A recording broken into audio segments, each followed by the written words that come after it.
boring stuff. We have to do some learning. And last week we were speaking about the Sineh, and we left with the question, the burning bush, what could it symbolize? And I'd like to suggest, as we discussed last week, that the Sneh symbolism, it could relate to different entities. There is a teaching that the Sneh symbolizes Egypt itself. Excuse me again, let me take some water.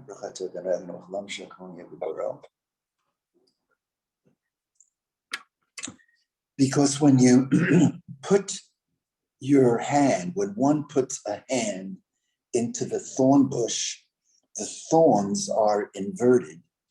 And so when we take the hand out of the thorn bush, if we're moving too quickly, the hand is lacerated. And so the rabbis argue in the Midrash, and in the Midrash, it's all mind flowing, moving from one idea to another idea.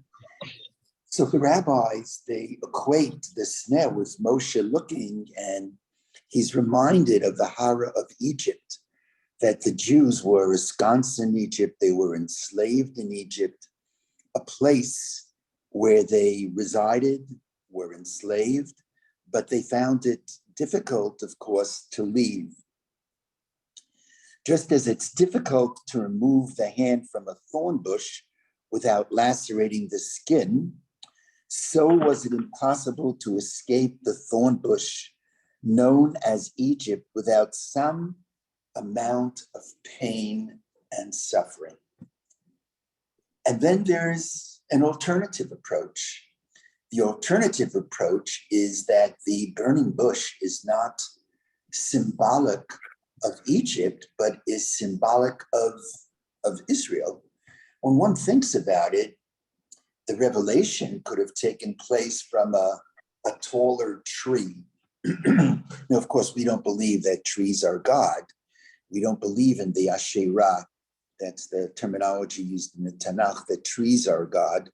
But a tree, a thorn bush, is, of course, a creation of God. And here some argue that the thorn bush is the lowest of growths. And in that sense, it symbolizes the state of the Jewish people who were in a very, very lowly place. So from this perspective, the bush was representative of Am Yisrael. In Egypt, the Jewish people were stripped of all goods and felt so low that it was as if they were pummeled, they were pushed, they were driven into the ground. And so the burning bush is closer to the ground. This is yet another position of the Midrash. But I wanted to concentrate on a third approach. And a third approach is that the Sneh, and this is what I find most meaningful, is not as much representative of Egypt, or it's not as much as representative of Israel, but it is representative of God himself. I want to stop here and offer some preamble thoughts, some preparatory thoughts.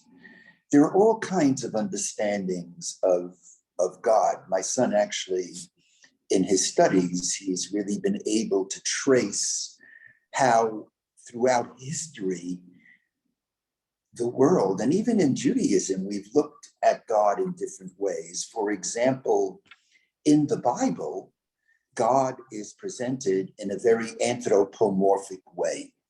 We speak about the right hand of God. Well, God has no right hand. But in anthropomorphism is, as it is said in Hebrew, Dibra Torah b'lashon b'nei Adam, that the Torah speaks in the language of human beings. But Interestingly enough, that while in the Bible, God has a right hand, God is, his nostrils could be full with wrath, and so on and so forth. By the time we come to Maimonides, 1,000 years ago, Maimonides would say that one of the cardinal principles of Judaism is, in fact, that God is incorporeal. God has no body. Now, there are those who would try to bring those two ideas together, saying that it's not as if the Bible thinks that God has a body, but it's presenting God in a language that human beings can understand. But by and large, there is a thinking that when one deals with God, God is transcendent, God is above, God is beyond. God really doesn't need the human being.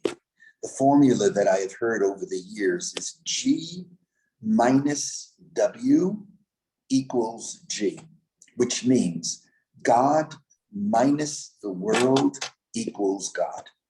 The example that's often given in rabbinic literature is that God is so massive, it's beyond anything that we can imagine, beyond the finite, that one could take the world, and the world is compared to a little droplet which is dropped into the ocean. We, from our little balcony here, could see a little bit of the Atlantic. Even what we see, it's massive. The ocean is massive. And the rabbis say, the world is like a little droplet dropped into the ocean. God minus the world equals God. God is distant. God is far. And yet, what I want to argue and suggest, and it's not my argument, it's certainly something well beyond me, is that there is an opposite approach, that while God is distant, God is close. And as a matter of fact, God is present in places where we least expect God to be. You know, God has different appellative titles, different names of God. Now, scholars, when they look at the Bible and they see that God is sometimes called Hashem, I'll use the actual term Adonai, Yud-K, Vav-K, and at other times God is called Elohim. If we look at chapter 1 of Genesis, it's always God is Elohim. And if we look at chapter 2, it's suddenly Hashem Elohim, chapter 2 and 3. And chapter 4, it's just Hashem. So there are those in biblical criticism, in the higher and the lower criticism, who would say that this suggests that there are different editors, and hence the editors of these different sections of the Bible talk about God in different ways. And it's two different editors. Their understanding of God is different. But if one believes in a tradition that the Bible has one editor with an uppercase E, what it's really saying is that God's name reflects different aspects of God. And one of the names of God is Makom. Makom. Now, Makom means place. Now, the name of God is often referred to, and we all know this term from the house of Shiva, as Ha-Mokom, the place. God's appellative title, amongst his many titles. God is called Elohim. Elohim is the God of power, the God of creation, the God who is of unlimited titanic strength. That's the God who is distance. That's the God of God minus the world equals God. God is separate and apart from us. But God is also called Hamakom, which in fancy philosophy, we would say that God is omnipresent. Hamakom means the omnipresence of God. That means that God is everywhere.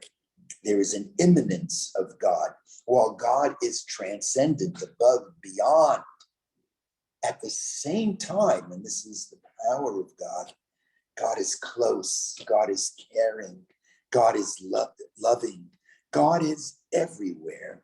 And my teacher, Rabbi Soloveitchik, Rabbi Yosef Dov Soloveitchik wrote, we use the term hamakom to be descriptive of God precisely in places where perhaps we would think God would not be present.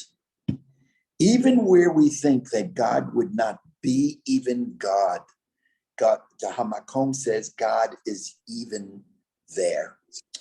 And so in a house of Shiva, and it would be very understandable that in the house of Shiva, of course it varies, but there could be houses of Shiva where people are suffering so that they feel alienated from God. God has no place in this house of Shiva, this house of tears, of agony. God is not here. And yet when we leave the house of Shiva, we say, Hamakom Yenachem Etchem, which means, may the omnipresence, may God comfort you. It means that God is with us. God is crying with us. I'll say something very, very radical, which is found in the mystical literature. The Kaddish, and let's focus on the Kaddish, the mourner's Kaddish, is all in the future tense. It's future reflexive. And so we're familiar with the beginning of the Kaddish. Yitgadal v'yitgadash. Better vocalization is Yitgadel v'yitkadesh shmei rabbah. Now, again, that is future and reflexive. So what we're saying is, Shmei Rabbah, may the great name of God be magnified from the word Gadol, be enlarged, be magnified is a better translation, V'yitkadesh, and be sanctified. Let's listen closely to the English. May God's name one day be magnified and sanctified. Now, in that phraseology, one would imagine if I am saying, oh God, may you one day become holy, may you one day become great. That's the literal meaning of the first words of the Kaddish. That implies that now God is not fully great. God is not fully holy. We're saying, Yikadil v'yikadesh may Rabbah. One day may you be great. One day may you be holy. There is a mystical tradition that while death is built into life, that is the way the world was created. As we say in the Kaddish, in this world that God created in the way he created this world. And God created life in such a way that there's a price for living. And the price of living is that no one lives forever. Life in the end terminates. And sometimes I would think more difficult than dying itself is seeing someone very close to us die. There is no love, no matter how intense the love is, that has not terminated. In the end, no matter how long one is blessed with love, in the end, no love lasts forever. As a matter of fact, the deeper the love, the deeper the pain at termination. And so at the moment when one is sitting in mourning for someone close and one has died, and this is the way of the world, but even then, it's the reverse of God minus the world. God is so close to us that if we're crying because we're mourning the death of someone close, God is crying as well. If we're somehow diminished, and not everyone feels that way, but there are people who struggle when someone so close has died. Well, if in mourning we feel less than ourselves, then God feels with us. He's omnipresent. If we're sitting Shiva, God is sitting Shiva. If we're mourning, God is mourning. And so when we say the Kaddish, Yitgadel v'yitkadesh shemei Rabbah, what we're really saying to God is, now you've been diminished. With our death, part of you as you exist within each of us, has left this world. Each of us has a little bit of God in us. We've gone over this many times. This, I think, is the most basic sacred concept of Judaism. At a time when God is diminished, when God is sitting Shiva, we offer comforting words to God. Now you're diminished, but one day, Yitgadel v'yitkadesh. It's the flip opposite. It's the formula that says W minus G equals nothing. The world minus God equals nothing. Because God envelops, God is suffused within the world. Hamakom. Hamakom is a term that says in the places where we may least suspect God is, that's where God is. You know, there's a teaching when we visit people who are in a hospital. One, I remember often I would speak about the protocol, how you visit someone who's sitting Shiva. In such circumstances, people talk about everything but what we should talk about often. Here I'm letting you listen to my shortcomings. Or when we visit someone in the hospital, there is a teaching that above the head of a person in a hospital is the presence of God. God is even there. God is with us in the most difficult of circumstances. And we have an expression. The expression is Imo Onochi Bitsara, which means God says, I am with you in your moments of pain. And this is the snare. God reveals himself through the lonely, prickly thorn bush as a way of saying, I feel the pain of my people who are enslaved. If they're in pain, if they're suffering, if they're crying, if they're in agony, so am I. And so I wrote in Torat Ahavah, the meaning of sneh that resonates most powerfully for me is the sneh as symbolic, not of Sinai. Last week we drew a parallelism between Sinai and sneh. Not as Egypt. We started off today by saying the sneh is representative of Egypt because it's hard to take the hand out of the thorn bush without being hurt. The thorns tear into our skin, so too it was difficult to leave Egypt. Not as the Jewish people, low to the ground, but of God himself. As long as Jews were enslaved, God could only reveal himself in the lonely burning bush, in the spirit of, I am with my people in their pain. Imo Onochi Bitsara. God cannot be in comfort, if you will, as long as his people, any people, as long as someone is in distress, God is in distress. So this revelatory experience of Moshe, and ultimately it turns into the revelatory experience of Sinai itself to the people, teaches, and Sinai was a very low mountain, it was a very humble mountain, teaches that God is with us in the darkest moments and places. There is a beautiful midrash, and the midrash says, Ein makom panui b'li shechina. There is no place which is devoid of God. I'll just finally add this point, and then I want to open it up.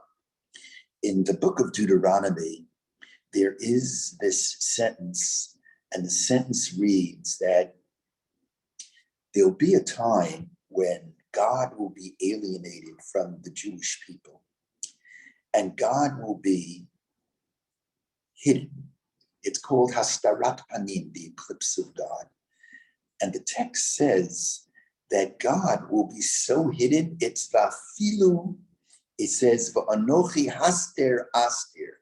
It's a double language. I will certainly hide my face from you.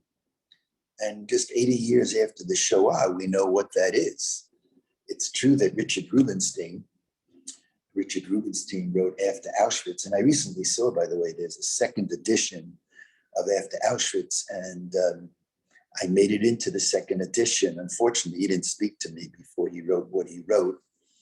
But somehow he included the protest against the Auschwitz convict, which had all kinds of theological ramifications. But he wrote a book called The Death of God. Now, Martin Buber didn't speak about the death of God. Martin Buber spoke about the eclipse of God. There's a very big difference. The eclipse of God is that for some moments, some years, God seems not to be visible, but the eclipse means that one day, as the sun will reappear or the moon will reappear from the eclipse, God will reappear. And the Bible talks about those moments. And then it says that there is times of a double eclipse of God.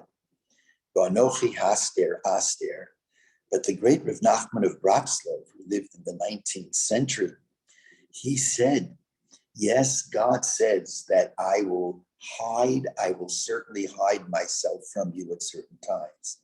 But that doesn't mean that if we seek God, even in the hiddenness, that we can't find God. And so Rav Nachman wrote, his Hebrew is, afilu behastara shebetoch hastara, even in the hiddenness of the hiddenness, bivadai gam sham nitza Hashem yitbarech. Even there, one can find the name of God, may he be blessed. And then he continued and he says, Rav Nachman of Bratslav, Gan me'achorei hadvarim hakashim ha'uvrim olecha. God says, even in the most difficult of times, ani omed, ani omed, ani omed. I stand with you. I am with you. I am there with you. It's a whole different understanding of God. Not the God who is distant, but the God who is close. Not the God of Elohim, which really speaks to the multiple creative powers, infinite powers of God, but the God who is Hashem, which is from the verb haya. God was, is, will be. God is a God of love, and the test of love is, am I with you not only in the good times, but in the tougher times?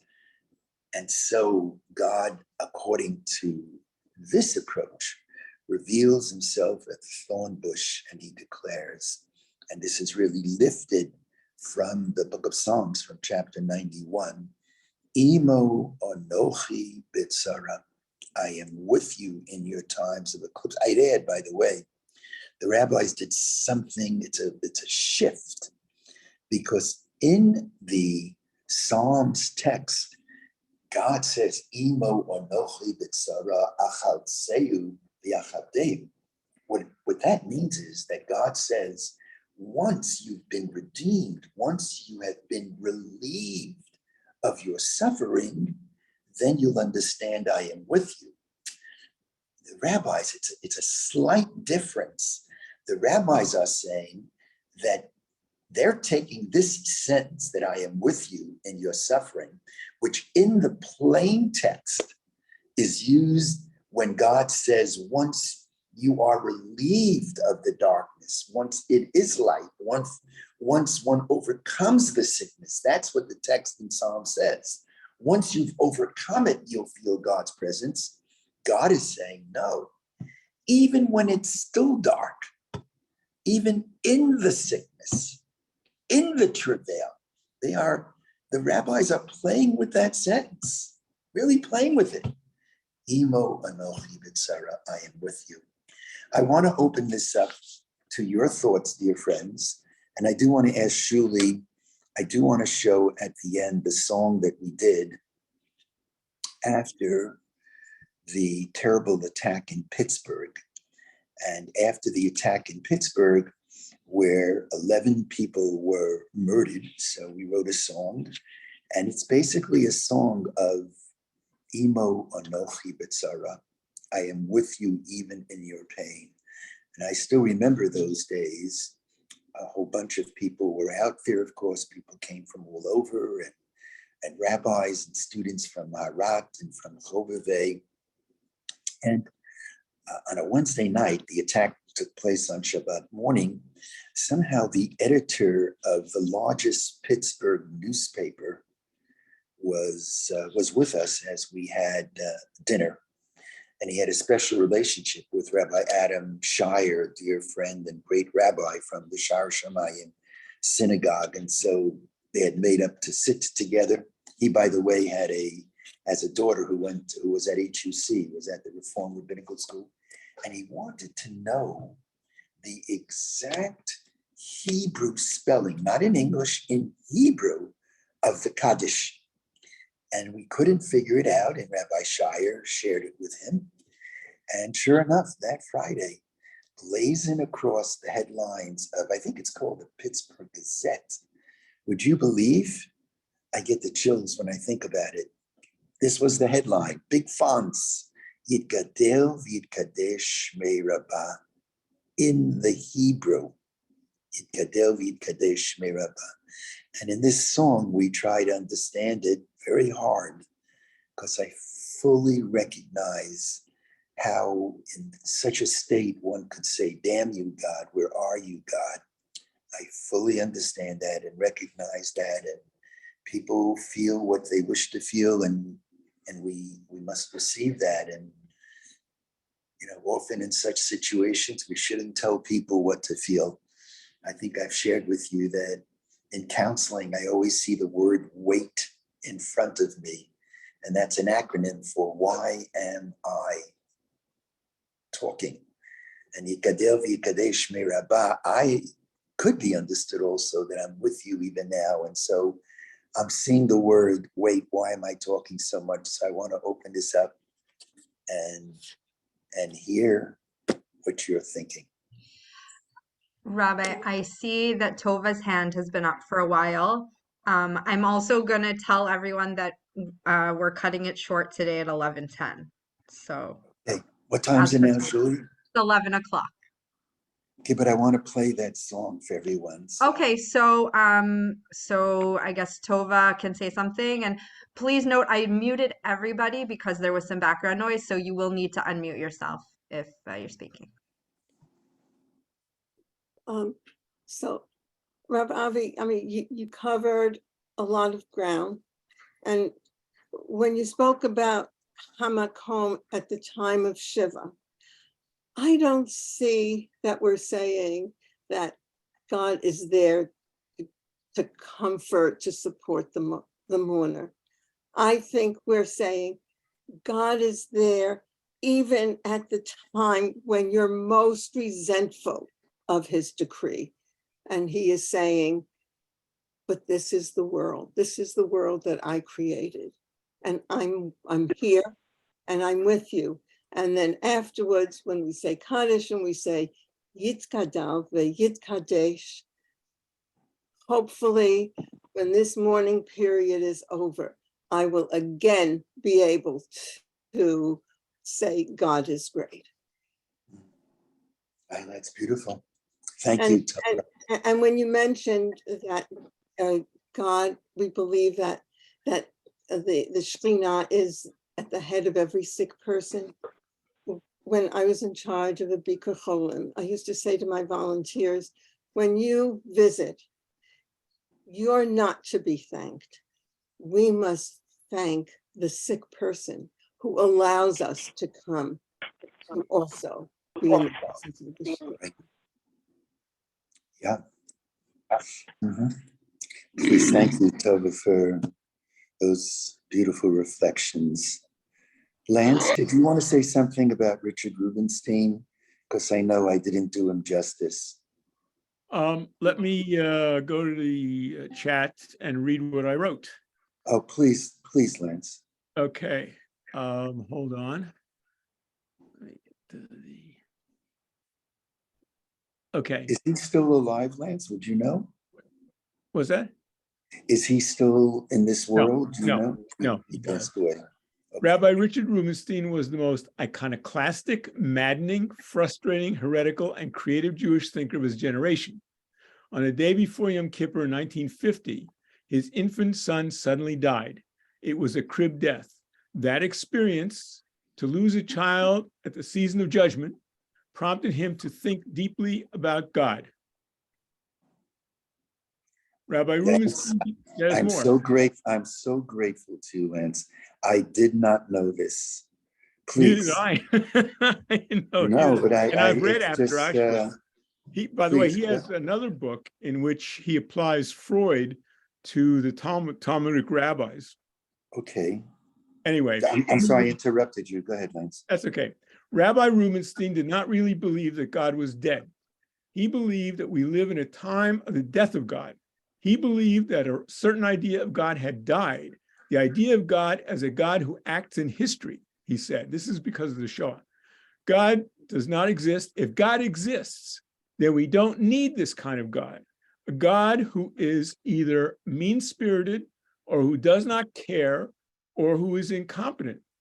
Rubenstein's words, the thread uniting God and man, heaven and earth, has been broken. We stand in a cold, silent, unfeeling cosmos, unaided by any purposeful power beyond our own resources. First of all, I think that is just beautifully formulated. And I'm very grateful, Lance. We don't have time to, but maybe we can open up with that next week. I think that's beautifully said. Shuli, if you can make sure that I see a copy of that so I could really reflect on it. May I just say one more thing? Please, I have Lance. given a link to the Yes. video by Leonard Cohen called You Want It Darker. And there is online, if you look under Rabbi Jonathan Sacks and you search for Rabbi Jonathan Sacks, You Want It Darker, you will find he has what you might call a drasha from a hotel room discussing that video. And Sacks actually finds a way to get something positive out of what is an incredibly dark video. I think Leonard Cohen he's dead too, would agree with Rabbi Richard Rubenstein. Leonard If you Cohen. click the link, by the way, if you click the blue link there, you go right to the web page. Right, Leonard Cohen, in brilliant 4 words, he was a very brilliant man. And when he was buried by, I mentioned Rabbi Adam Shire, and he left instructions. He didn't want a funeral. He wanted only a few people present, and he only wanted, when he was buried, to be called Rebbe Lazer HaKohen. He did not want to be called Leonard Cohen, with all of, with all that, wherever he had been in life. But he once wrote these 4 lines, which I hope I can still repeat, but I had it memorized. He wrote, "Ring the bells that still can ring. Forget your perfect offering. There is a crack in everything. That's how the light gets in." And I think that there's a whole philosophy in those 4 lines, but we don't have time to expand on it. Rav Avi, that's Yes, exactly what Rabbi Sacks said in this little video, what you quoted there, exactly, which is interesting because you and Rabbi Sacks seem to be on the same page. Thank you very much. Any comparison to Rabbi Sacks I had my whole experience with Rabbi Sacks. The first time I met him, I had given a session, and he had just become the chief rabbi. He wasn't known as he is now. And he sat through the session. But what I remember most is I was introduced to him. And so as soon as I was introduced to him, I did what I always do. What did I do, Lance? I went to hug him. Hugged him? You hugged him? And he, right? You hugged him? The great British rabbi, he jumped back 10 feet. And I said, I'm not gonna let you go. Grabbed it. Anyway, if we can play that song. So this song was written right after the Pittsburgh 11. And remember that the congregation was the Tree of Life. So it's a song with its own words and melody. And then it goes into the Eitz Chaim He, the Tree of Life. And we'll close with this. And next week's another week. Thank you, Shuli. I just want to make sure that I'm sharing the sound. So you'll let me know if you don't hear it, okay? Thank you, Shuli.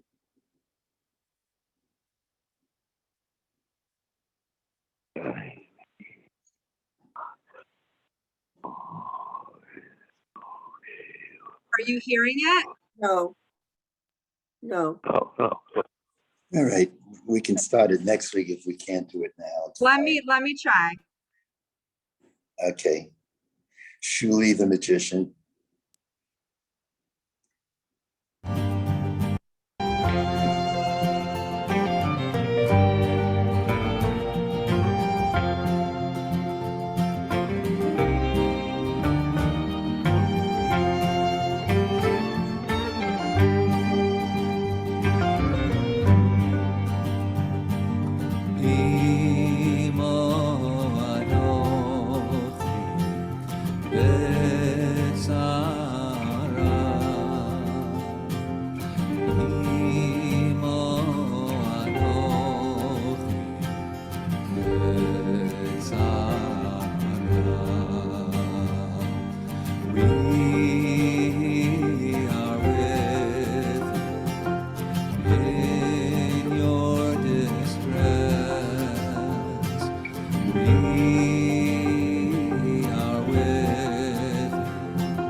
קצת מן האור דוחק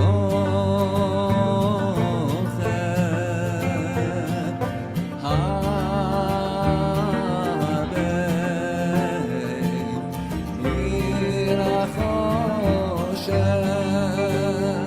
a little bit of light pushes away an abundance of darkness. See, so David and Rose, so then Bernice, Richard, Melvin, Daniel, Irving, Jerry and Joyce, Yitgadel, V'yitkadesh, Shemei Rabbah. When will it end? When will it end? Ad matai, ad matai.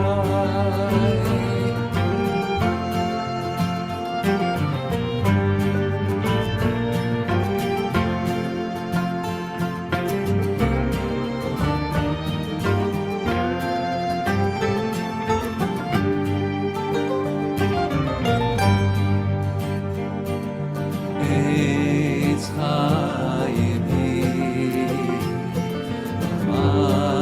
Machazikim Ba,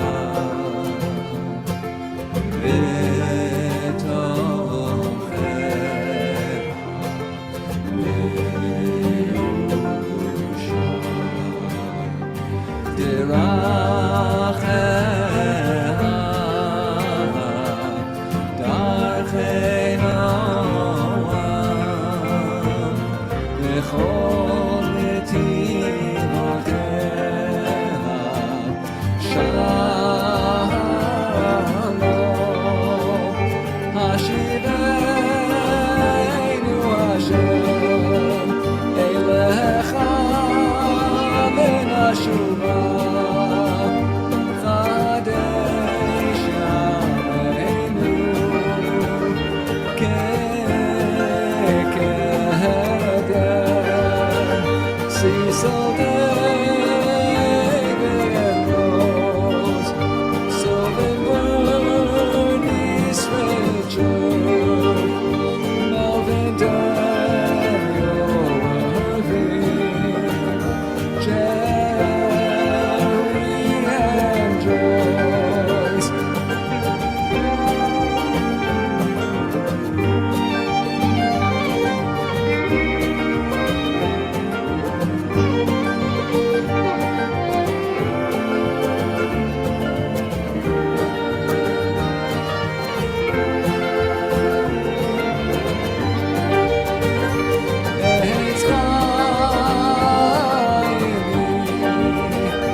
Thank you, everybody. Have a great day.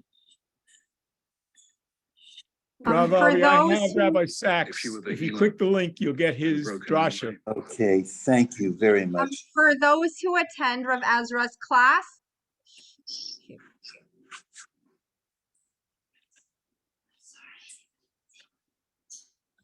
oh, sorry, there's a video playing. That's why I was confused.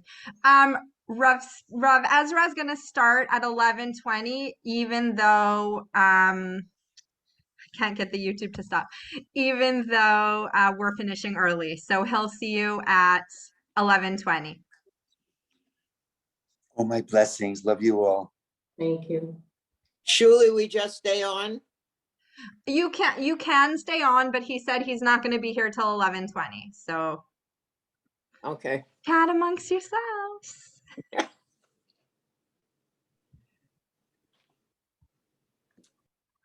Yeah, I'm just trying to decide what to do about a host. Because you know what? Maybe log out and log in again because I need to log myself off. I need to end the meeting. So oh dear. bye.